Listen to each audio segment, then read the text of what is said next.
enlightening me. Okay, so the title is, I hope you can see it, the J-invariant of algebras with orthogonal involutions.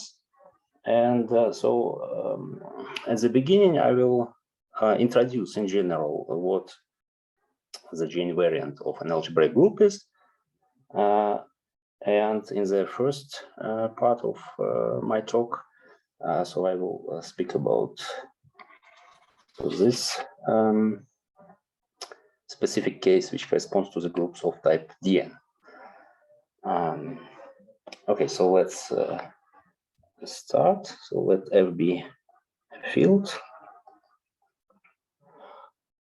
So the J-invariant is actually defined for any semi-simple algebraic group, originally of inner type.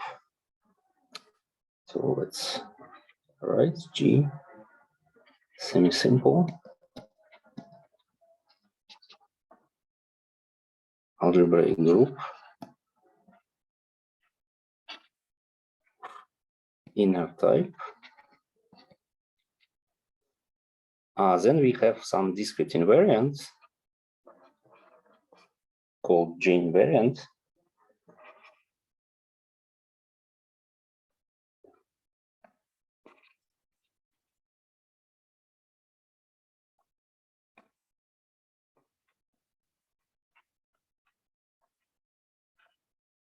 And it was introduced by Petrov, Semenov, and Zainoulline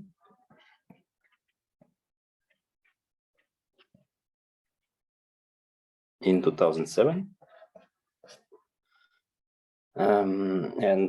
Actually, even before this,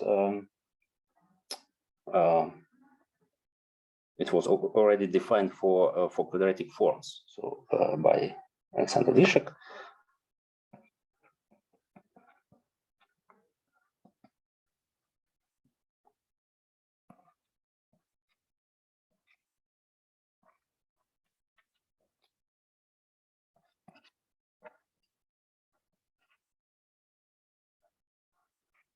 Well, approximately. Well, it was called not the J-invariant, but I guess it was a elementary discrete invariant.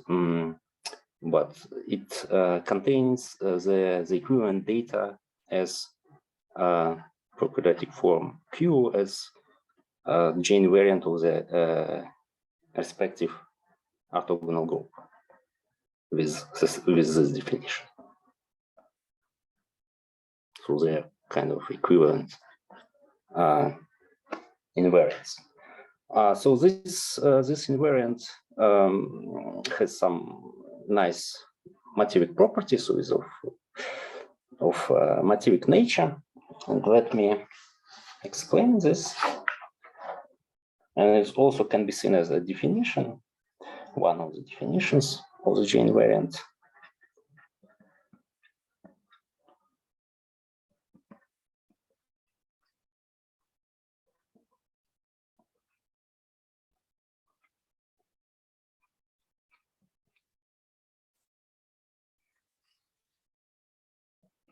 Yeah, so let us start with two examples of motivic decompositions. Okay. First, I have to say what is a motive in this talk. So, if X is a smooth projective variety over F, then Mx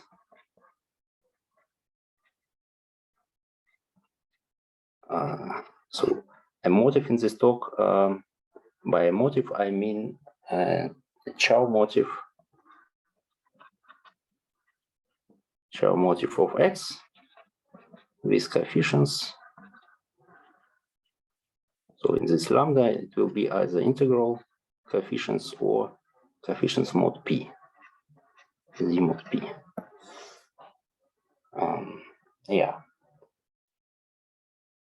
Yeah, so we'll consider Chow motives in this talk, and like to motivate the definition or motivic interpretation of the J-invariant, let us consider two examples of motivic decompositions from early motivic decompositions of projective homogeneous varieties from 90s.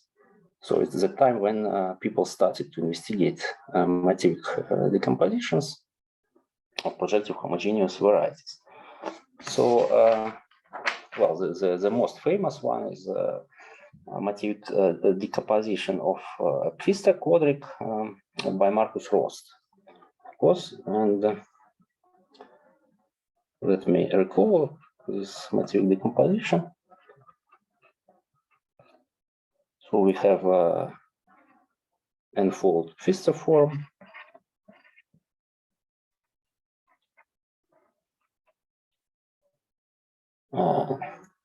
So X is associated smooth quadratic.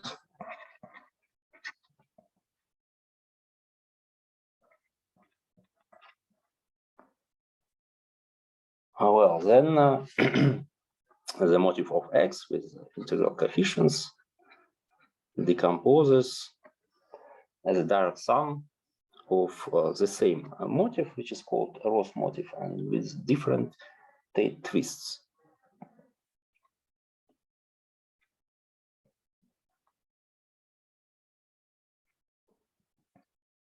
Yeah, so this R isn't decomposable.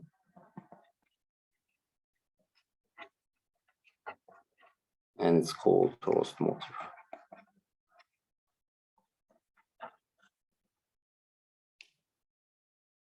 And moreover, so when we split the quadratic form, this motive R becomes the direct sum, isomorphic to the direct sum of two Tate motives.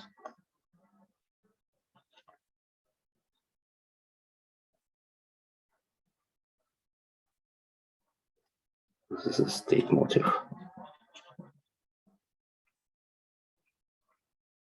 Motive of a point. Yeah, so let me draw a small picture for the case n equals 3. Motive, so you have 8-dimensional Pfister form, so a 6-dimensional quadratic. So motive of X, we will have, like, after we split everything, we will have the following Tate motives. And over the base field, this is our Rost motive, and we have shifts, like with shifting number 1, with shifting number 2, and with shifting number 3. And here Tates with shifting number 0, 1, 2, and so on. So this is one example, and another one is by Karpenko.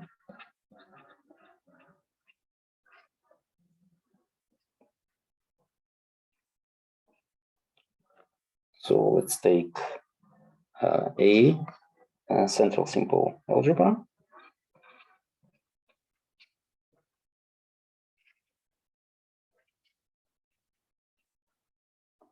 Or F. So it's Brouwer equivalent to some division algebra D.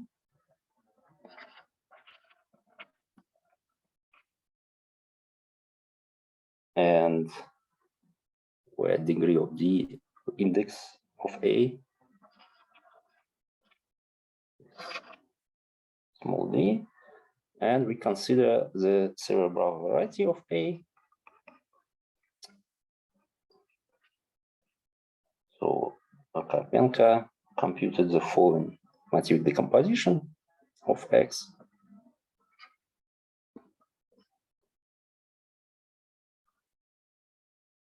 So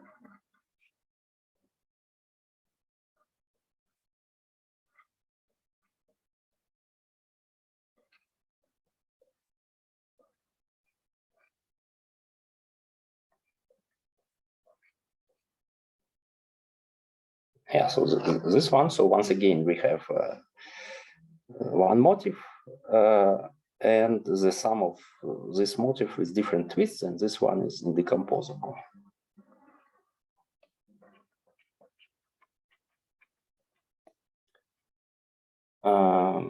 Yeah, so to draw a picture, let's take degree of a equal 9 and so index 3. Then we have like, okay, here.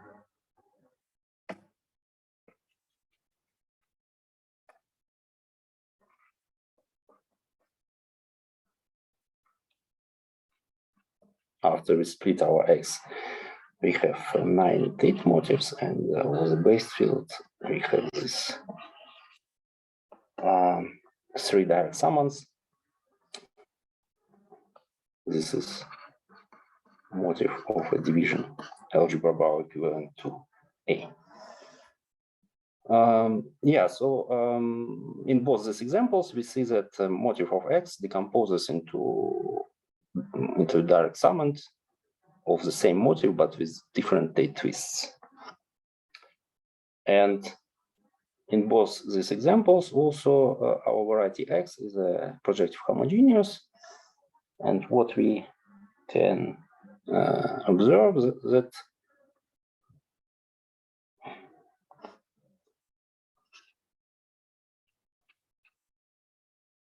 in both cases, the group G, so projective G homogeneous variety, splits over the function field of this X.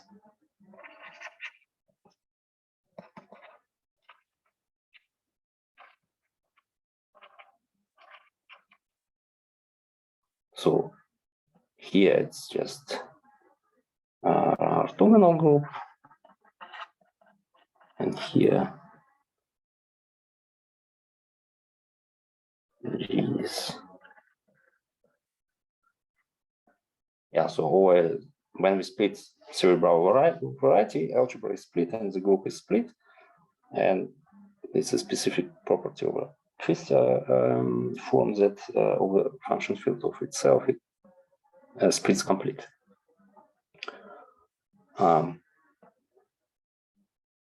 Okay, so and actually this observation was generalized by well, Petrov, Semenov and Zainoulline, and they proved the following result.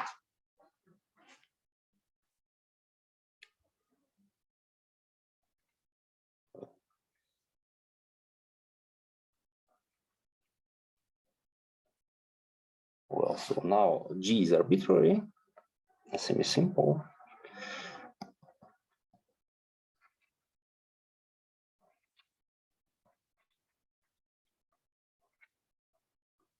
Of inner type.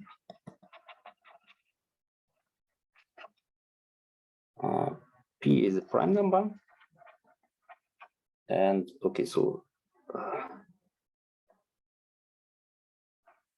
sorry, prime. And now we consider Chow groups and Chow motifs modulo P.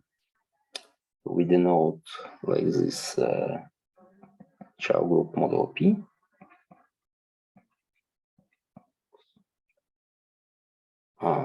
Okay, so let X be a projective homogeneous G variety.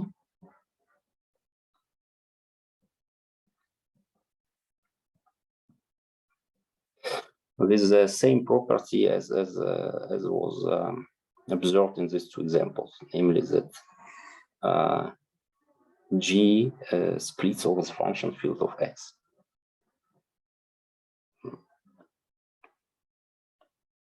Such that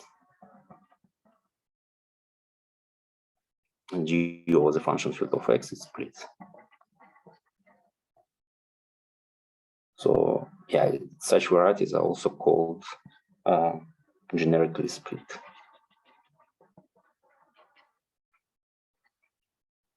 Well then, we have the similar motivic decomposition, as we have seen in previous examples, namely motive of X with coefficients modulo P decomposes into the sum, direct sum of one indecomposable direct summand and with different Tate twists, shifts.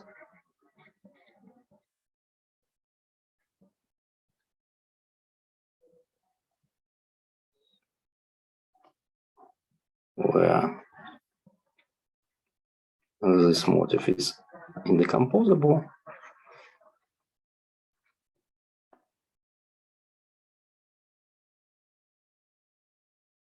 Yeah.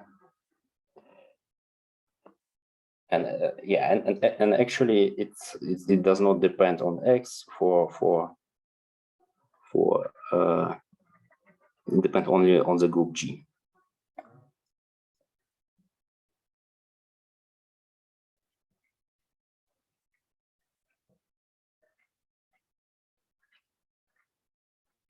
Only on G. And moreover, so it's where this J-invariant appears.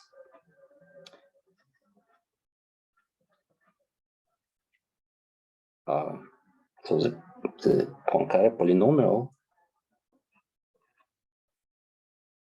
of this decomposable summand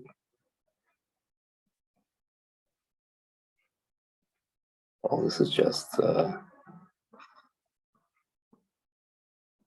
coefficients and dimensions of Chow groups.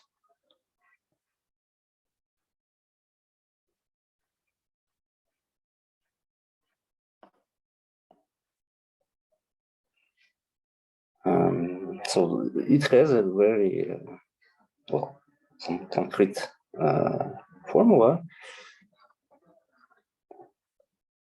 It's product of following polynomials.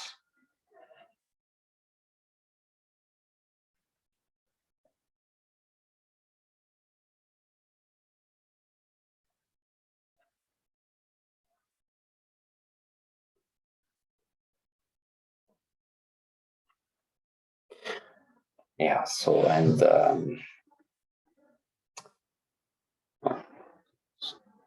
we are here, and what is known in this formula is these di's are known, and r is also known.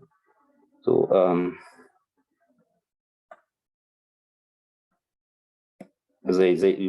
they depend only on type of G. This is known, and what is not known is actually what are these numbers Ji's, and this is actually is a J-invariant.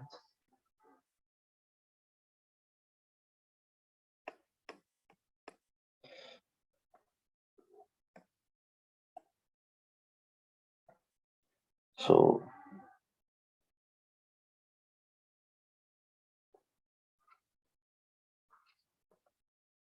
are some constants and depend only on type of G.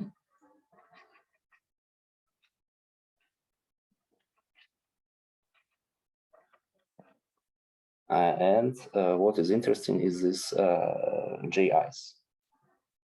So let's say the definition. So J-invariant of G is actually this discrete tuple of non-negative integers.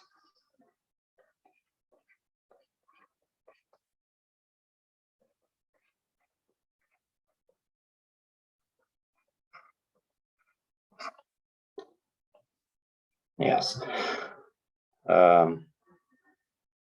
Yeah, so if we come back to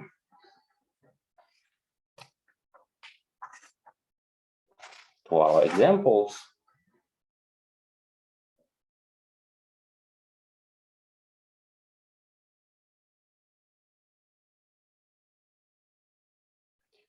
So here we will have, well, actually, this in these cases, this indecomposable summand is small in terms of Chow group rank, dimension of the Chow group.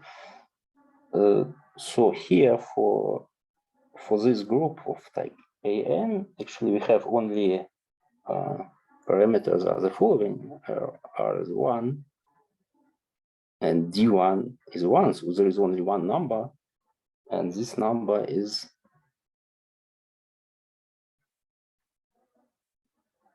actually index periodic valuation of the index of A.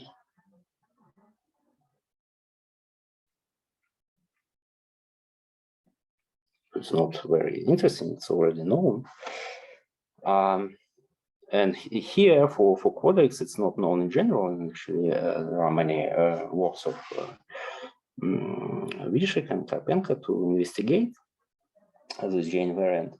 But for twistor quadratic, it's just so there is not only one, but well, approximately half of dimension, I guess. There are so much components, so many components, and for twistor quadratic, they are all 0, so except the last one. But in general, it can be big. All components can be non-zero. Here is just the twistor quadratic is very specific, and if you take generic quadratic, then we will have here, first of all, for generic quadratic, this variety. So quadratic is not generically split, so we cannot take it. We have to take some orthogonal, maximal orthogonal Grassmannian or variety of Borel subgroups, and here we will have all numbers will be non-zero and quite big.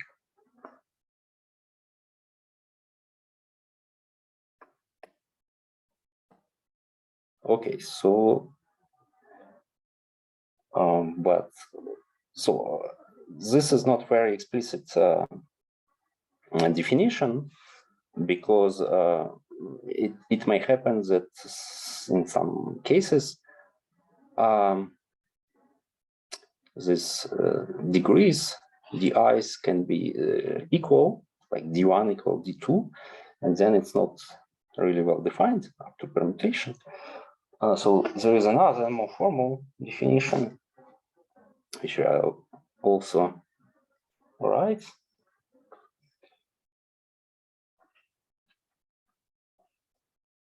So to define the J-invariant, but yeah, I think motivic interpretation is nicer.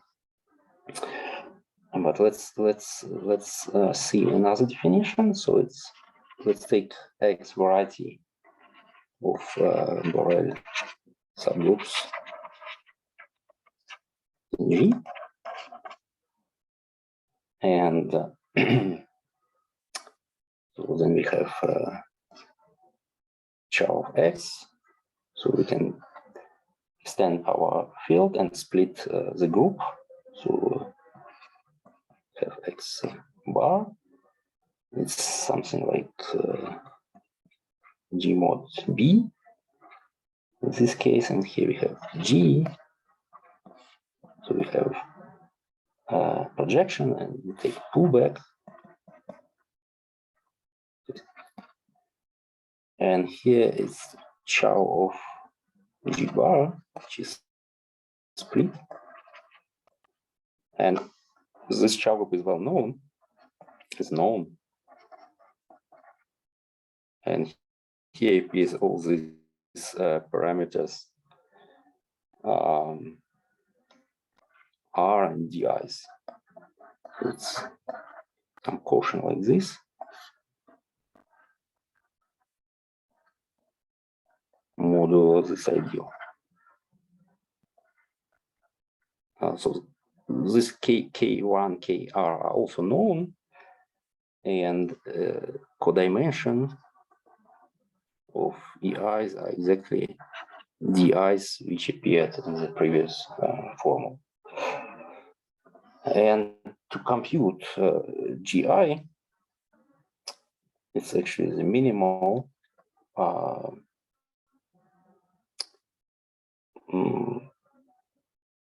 non-negative integer such that,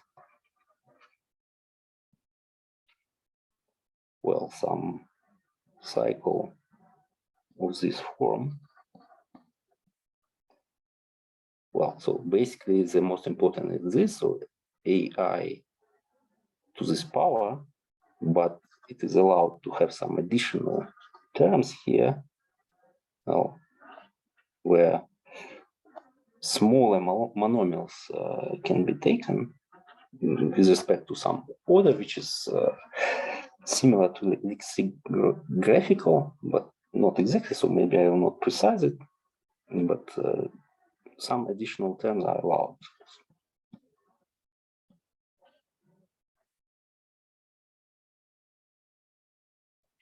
So, and this has to be in the image of this composition.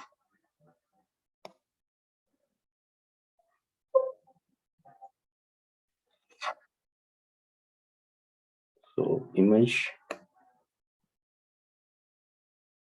of P composition is rest. Yeah, so this is another way to define the J-invariant.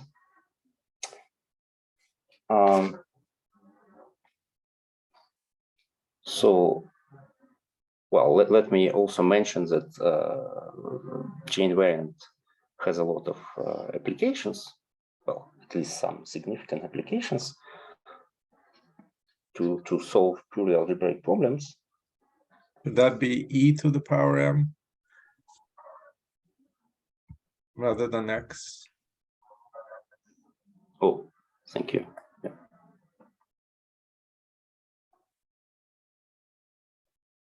Yeah, thank you. Applications. Well, first of all, it's a famous result of Alexander Vishuk.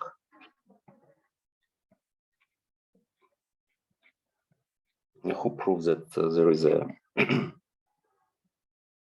there is a field with U invariant equal to 2 to the power r. Okay, r was used k plus 1 for any k greater or equal than 3. So it was a significant progress in so-called Kaplansky problem, which is to describe all possible values of a U invariant.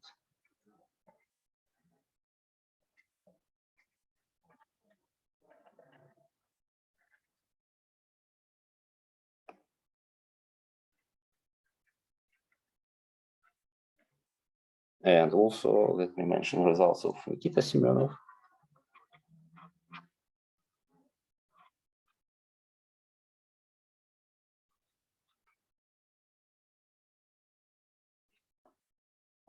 Okay, so some results about groups of type E8.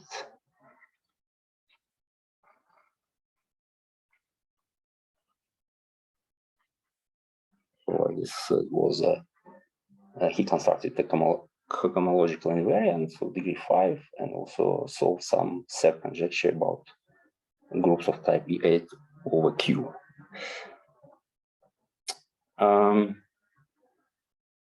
Okay, so that's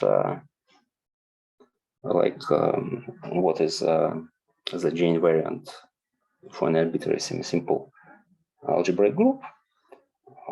Now let us consider the case of algebras with orthogonal involutions.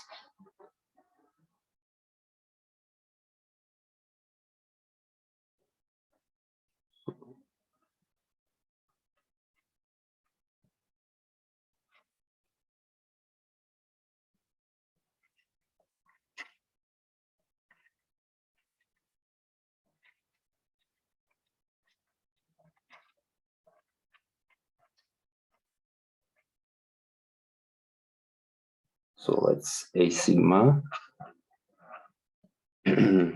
be a central simple algebra with orthogonal involution.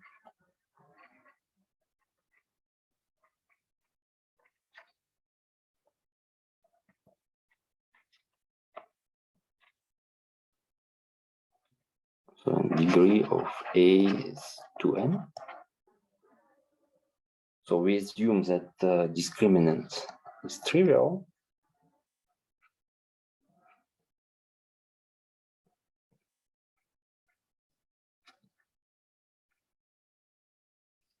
And so the prime number, which is interesting for us here, is 2.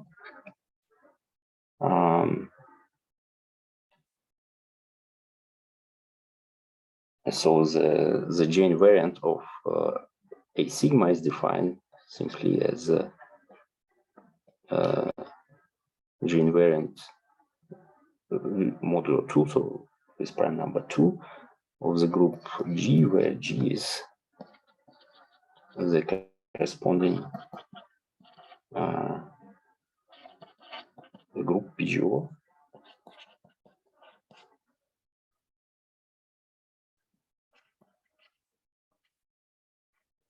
So this is a group of type, a joint group of type Dn.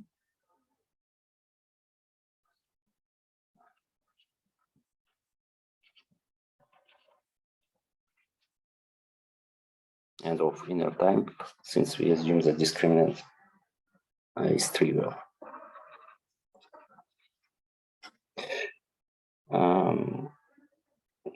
Then all these DIs are known.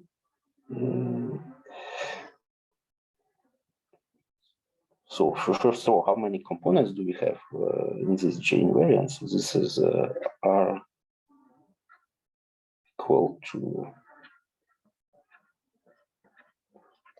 quite a lot. And the I's are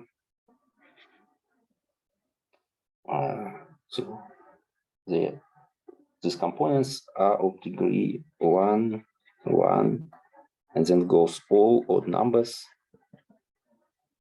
till the last one. So, well, something like this, but we can go till we are less than n. So all odd numbers till n.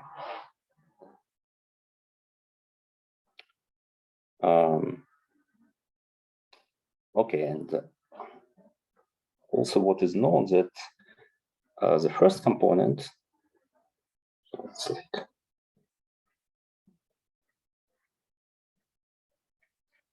the first component is kind of responsible for algebra A. So it means that if A is split, then this component is 0.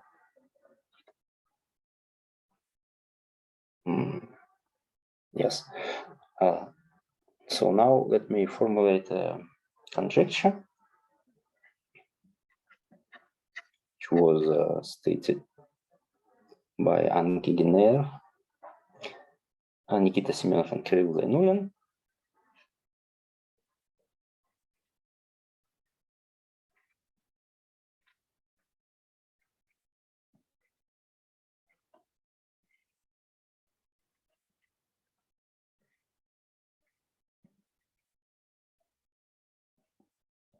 In 2012. So let's write our J-invariant of A sigma.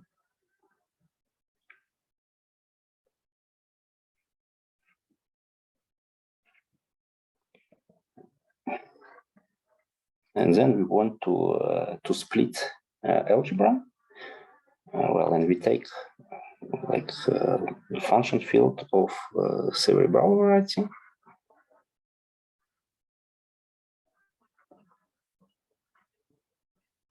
So we split it.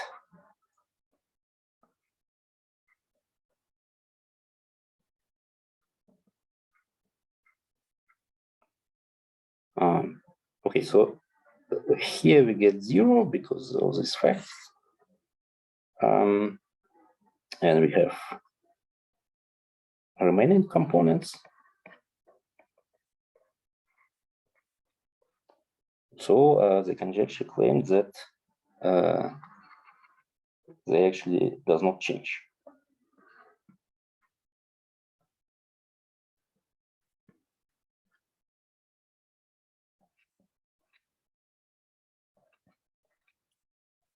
They are the same, so only the first drops to 0 and the remaining components does not change. Well, so the idea is to split algebra to to reduce to the case of quadratic forms, because here we have so this involution is adjoint to some quadratic form. And well, it's the best candidate, because if for some field extension which splits A, we get this conjecture that nothing changes except the first component, then it's also true for this generic splitting field of A. Yes, and this actually is so algebra over function field of A is split, and our involution is adjoint to some quadratic form.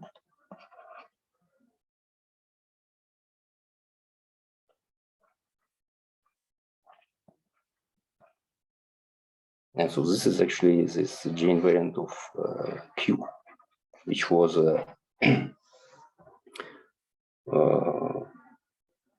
well, which was investigated more than the general case, namely by Karpenko and Vish. Yeah, and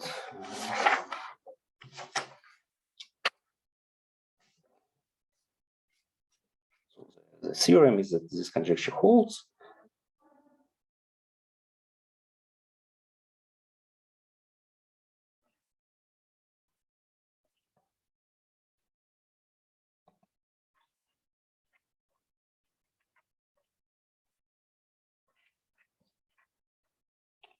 Yeah, and so let me maybe give some idea of the proof.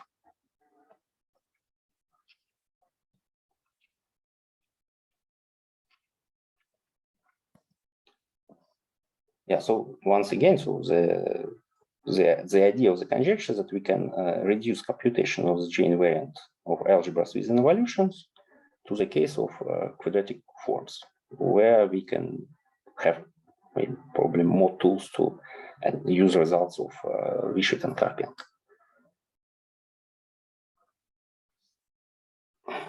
So idea of the proof, well, first point is the following. So to know J-invariant, well, in general, of G, it's actually the same as to know Chow rational cycles on the Chow group of generically split varieties with respect to this G. So X generically split, so projective homogeneous G variety with respect to this group, and so it's basically equivalent to know this dimensions of rational cycles, where this Chow bar is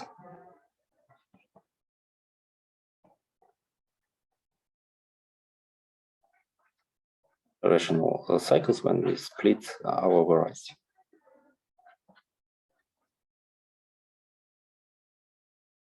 rational cycles on x bar, which are defined on the base field.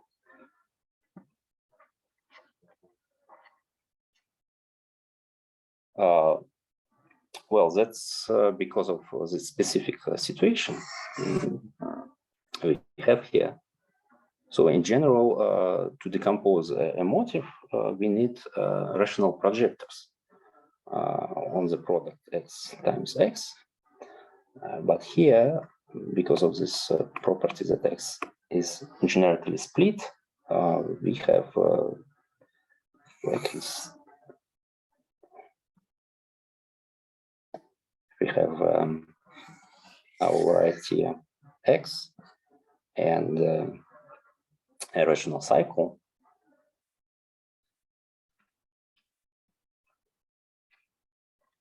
And then, well, one can prove that, and it's actually known that there is a this motif R G starting from this cycle, so that Chow zero of this motif is here. Yeah, so in this situation, it's enough to know rational cycles on X, comparing to the general case when you need to, one needs to investigate and look for rational projectors on the product X times X. Well, then, well, we also can not only consider projective T homogeneous varieties, but any other projective homogeneous variety under the action of another group, but with the same motivic, well, let's say, with this also generically split and with the same motif as this one. So basically, and for such variety, we can just take x times cerebral of A.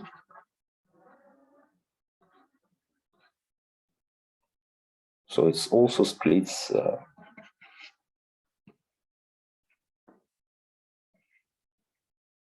in the sum of same motifs, decomposable motifs, shifts of motifs as in the definition of the J-invariant. And when and then, basically, what there is a technical result to investigate relation between this rational cycles here and here, and over the function here.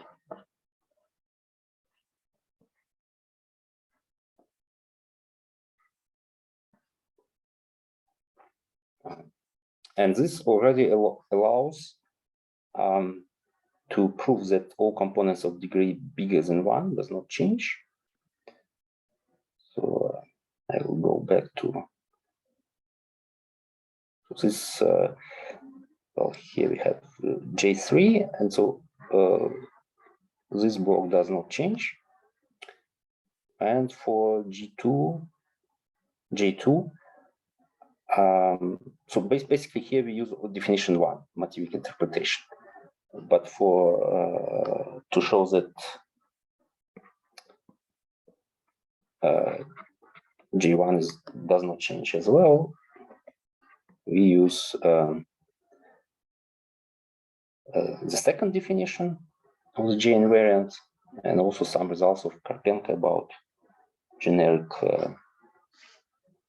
Grassmannians. So this is basically the idea of the proof. So let's come back to this conjecture.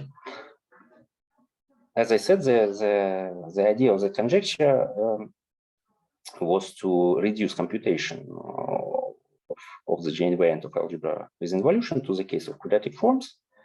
But as we see here, well, it's okay for these components starting from 2, but we lose information about J1. So even if the conjecture, even that the conjecture holds, we cannot say that we reduce completely computation to the case of quadratic forms, because what happens with J1 is not known. And in the same article where this conjecture was stated,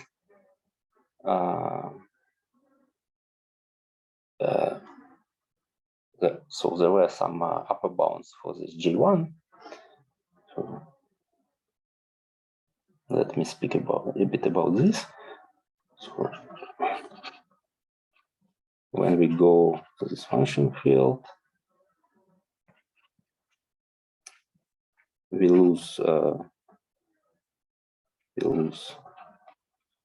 information about J1. Well, and what was known about J1, several upper bounds. Well, namely from the second definition, there is such an upper bound, which is actually 2 evaluation of degree A divided by 2. And so this J1 cannot be bigger than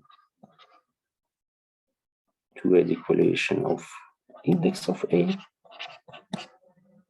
So this was proven in the same article where conjecture was stated.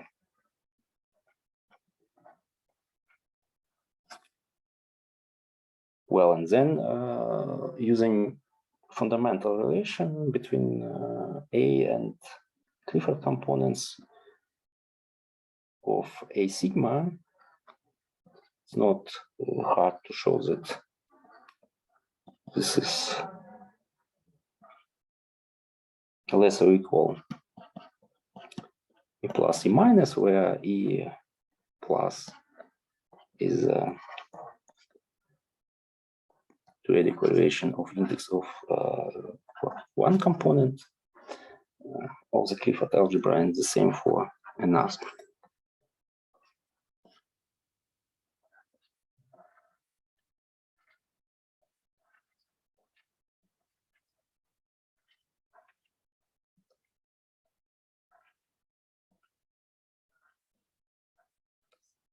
Okay, so and actually this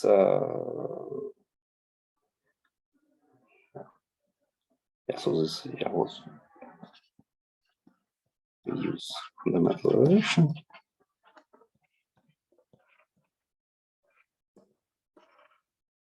And actually this is the exact value. So if we combine all three upper bounds, it is the lower bound. So this is another theorem.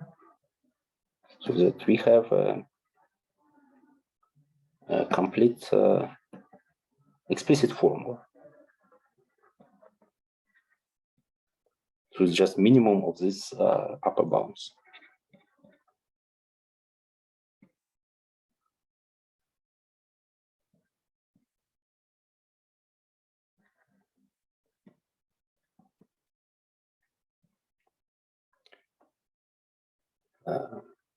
Yeah, so the idea to prove this is also to move from not only to consider projective G homogeneous varieties for our group G, but other projective homogeneous varieties with the same motivic behavior, with the same motivic and decomposable summand, and to choose a suitable one where it's where on this one can compute something, and actually to use index reduction formula, which was used also here.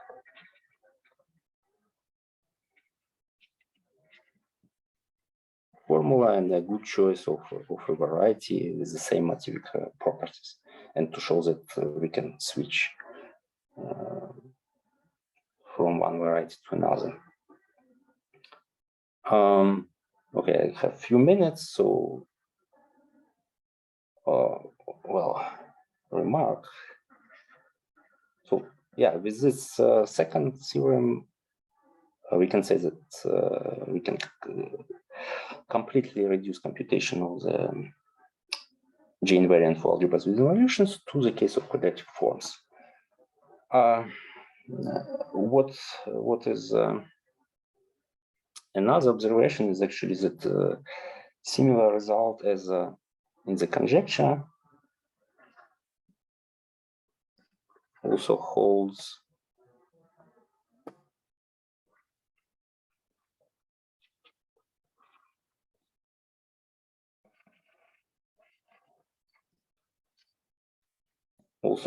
for the following situation.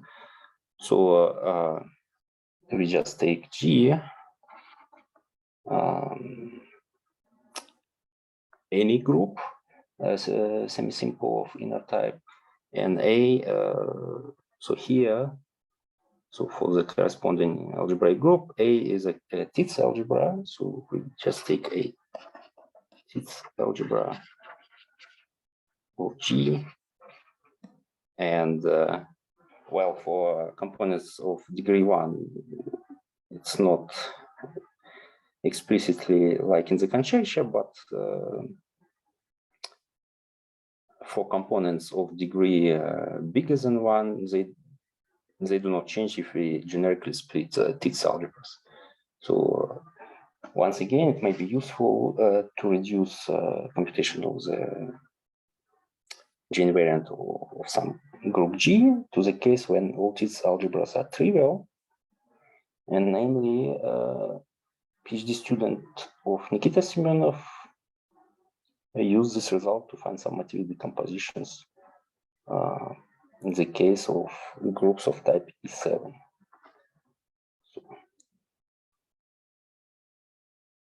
So, Henke,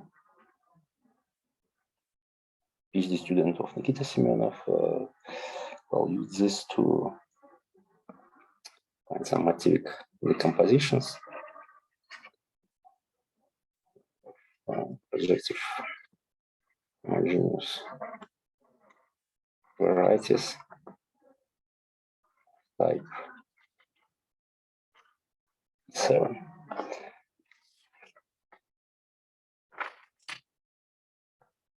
Mark 2 maybe.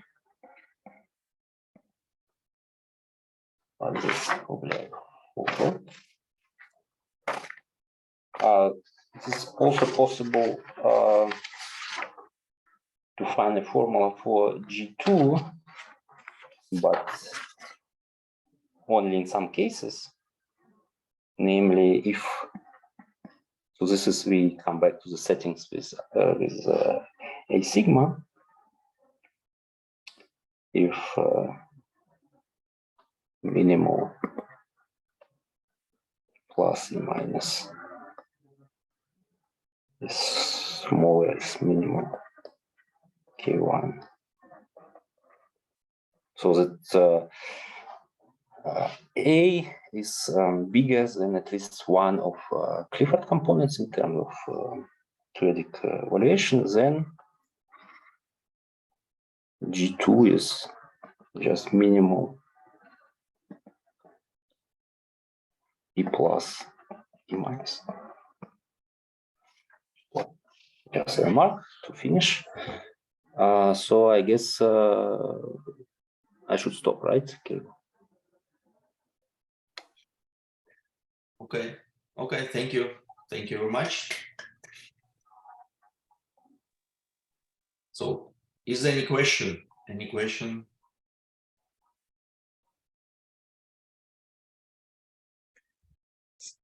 So when you say similar result, you mean the first component becomes 0 again, and then the others are unchanged? Yes.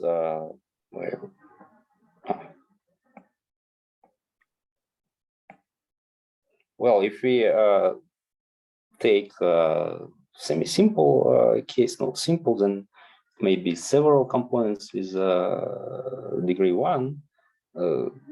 So there they can change up to permutations theoretically, but yeah, components of degree bigger than 1 does not change. Yeah, so for E7, I guess there is only one component of degree 1, which is responsible for Tits algebra, and so we can split it.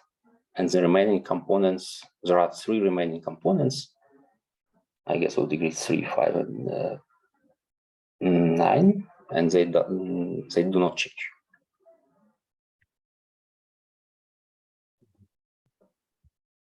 Okay, so any other question? Any other question? Yeah, I do have a question about this precise computation of this interesting indices for J1 and J2. So you mentioned that. Do you have any conjecture like what is J2? Well, so well, actually, it's a specific case that we have some algebra, but in case of quadratic forms, you also have a Clifford algebra, Right?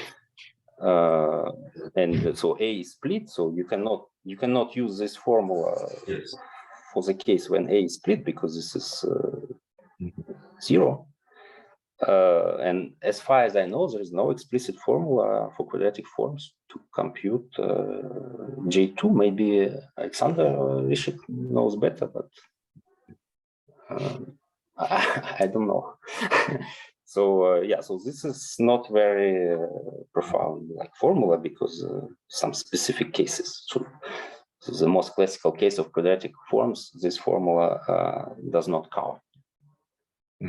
But say if you come back to this, if you come back to this general situation with Tits algebras, I mean, like for cases, one does have a similar formula for J1, right? So I think it's case by case. So for E7, I guess it's only 0 or 1, and maybe 2. I know, maybe it can be 2. Yeah, I'm not sure that there are precise formulas for other. Well, for E7, Nikita knows Semenov, but it's only 1 or 0, 1 or 2. So there is an upper bound, but here it's unlimited. So, well, I mean, if dimension increases, yes. So yeah, this formula works for specific case of algebras with involutions. I tried to see whether for E7 we can do something, but at least to distinguish 1 and 2. But I think it didn't work as well as for algebras with involutions.